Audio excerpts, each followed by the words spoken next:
South ఇండియాలోనే అతి తక్కువ ధరలకే నాణ్యమైన రత్నాలని అందించే ఏకైక సంస్థ 6 JVR.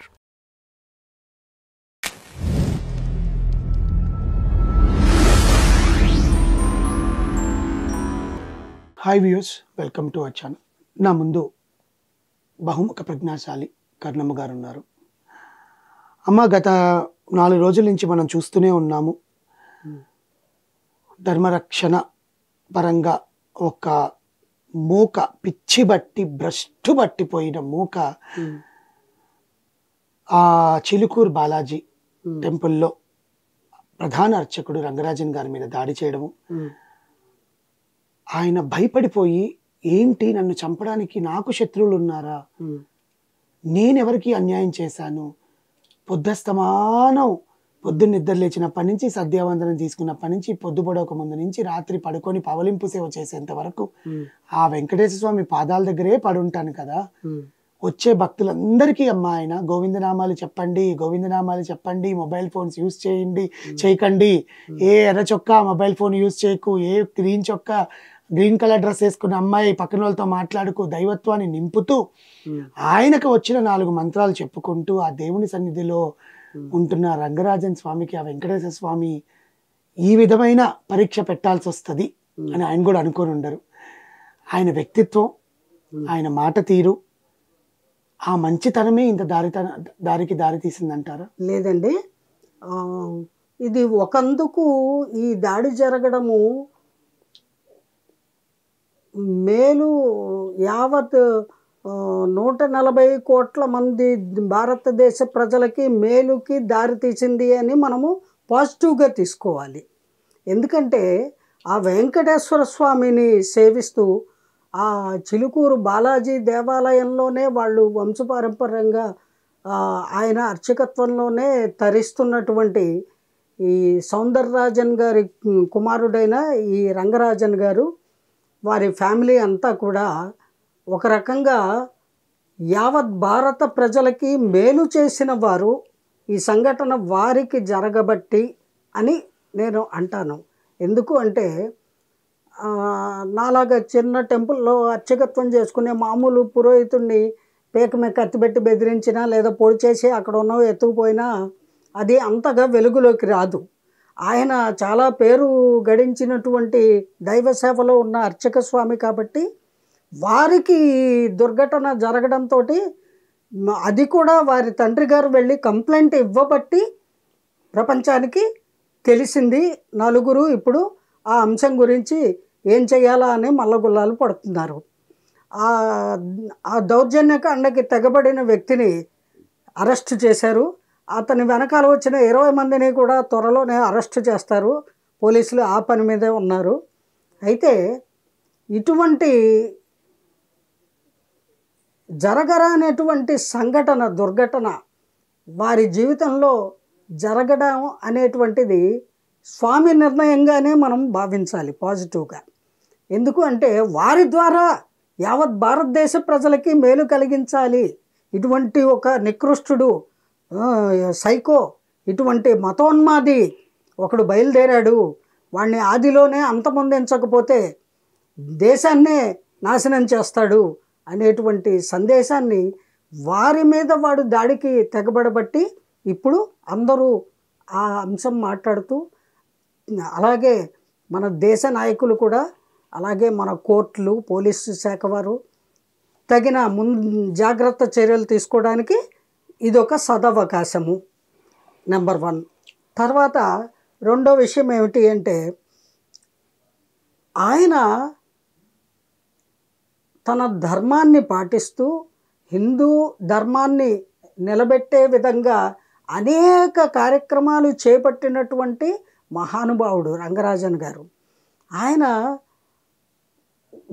ఒకానొక సందర్భంలో దేవాలయంలోకి ఎవరైనా రావచ్చు, దైవ దర్శనానికి, దైవాన్ని స్మరించడానికి అనే భావనలతోటి ఉన్నటువంటి మహామనీషి ఆయన. అది నలుగురికి తెలియచెప్పడం కోసము ఒక ముస్లిం సోదరుడికి ఒకానొక సందర్భంలో ఒక ఆవుని, దూడని దానంగా ఇచ్చారు. అలాగే ఒక వెనుకబడిన ఓ తరగతి కులము అంటారు కదా, దానికి సంబంధించిన ఒక వ్యక్తికి అతన్ని దళితుడిని తన భుజాల మీద స్వయంగా కూర్చోబెట్టుకొని అతన్ని ఊరేగించి దేవాలయంలో స్వామి దర్శనానికి తీసుకువెళ్ళాడు. అంటే దళిత సేవ భగవంతుడు దృష్టిలో ఈ కులాలు మతాలు లేవు, మానవులే ఏర్పరచుకున్నవి. వాళ్ళ సౌలభ్యం కోసము వాళ్ళ అవసరాలను బట్టి వాళ్ళు పెట్టుకున్న అడ్డుగోడలు, వాళ్ళు కట్టుకున్న అడ్డుగోడలు ఈ కులాలు మతాలు. భగవంతుని దృష్టిలో సర్వజీవులు సమానమే.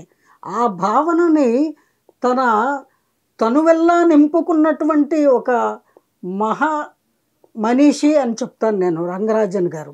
అందువల్ల ఆయన అయ్యప్ప మాల వేసుకున్న ఆ దళితుడిని, ఆ మాల వేసిన గురువు నువ్వు వేరే చోట భోజనం చెయ్యి అన్నారట.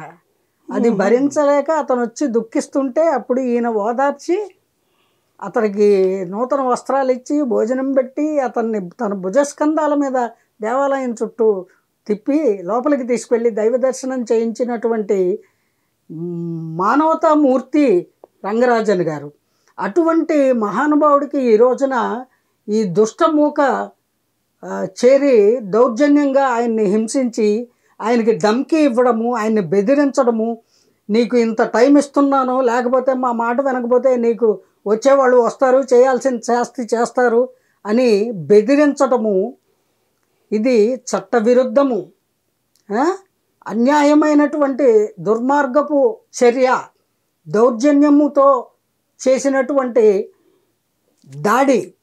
ఇంతేకాదు చట్టాలని, న్యాయాన్ని, రాజ్యాంగాన్ని, భారత రాజ్యాంగాన్ని, భారత ఉన్నత న్యాయస్థానాన్ని ధిక్కరించినటువంటి దుష్టుడు ఇతగాడు వీరరాఘవరెడ్డి అనేటువంటి వ్యక్తి. స్పష్టంగా అతను అందరికీ తెలిసేలాగా ధిక్కరిస్తూ మాట్లాడుతున్నాడు. అందరూ విని కూడా నిమ్మకు నీరెత్తనట్టు సైలెంట్గా ఉండడం భావ్యం కాదు. పాపం పండింది. ఇప్పుడు ఈ పెద్ద ఆయన మీద దాడి చేయబట్టి వెలుగులోకి వచ్చింది. ఇంతకాలము అతను తన ప్రతాపం తన ఎపిసోడ్లాగా చూపిస్తున్నా ఎవరు నమ్మలా. కోటప్పకొండలో చేశాడు, విజయవాడలో చేశాడు, పక్కన ఉండే గుంటూరు దగ్గర ఉండే ఒక పల్లెటూరులో చేశాడు, నరసరావుపేట దగ్గర ఉండే నకరికల్లిలో చేశాడు. తణుకులో ఎక్కడో పుట్టి నీ తెలివిని అమాయకమైన ప్రజల దగ్గర నుంచి డబ్బులు తీసుకోవడం దేవుడి పేరుతో. ఏమండి, ఇతనికి కసబ్కి తేడా ఏమన్నా ఉందనిపిస్తుందా మీకు?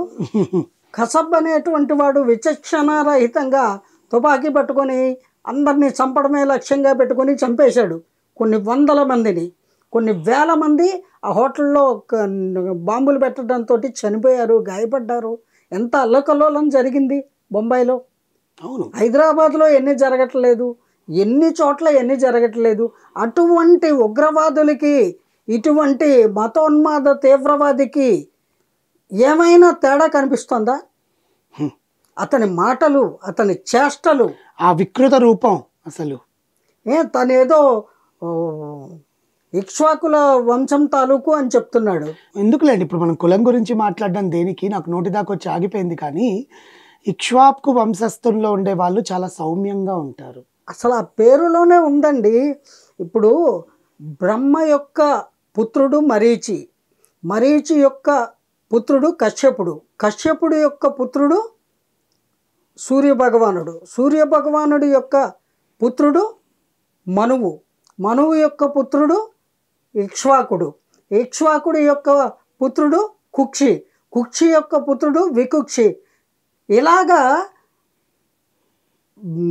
పరమాత్మ సృష్టిలో ఉన్నటువంటి విధి విధానంలో ఉన్నటువంటి విషయాన్ని వాడు చేతపుచ్చుకొని అరకొర మిడిమిడి జ్ఞానంతో దైవసేవ 40 ఏళ్ళుగా చేస్తున్న వ్యక్తి దగ్గరికి వచ్చి, నీకు శృతి తెలుసా, మతుందా, నీకు మంత్రాలు వచ్చా, బ్రాహ్మణ వేషం వేసుకొని జనాల్ని మోసం చేస్తున్నావా అని అడుగుతాడు.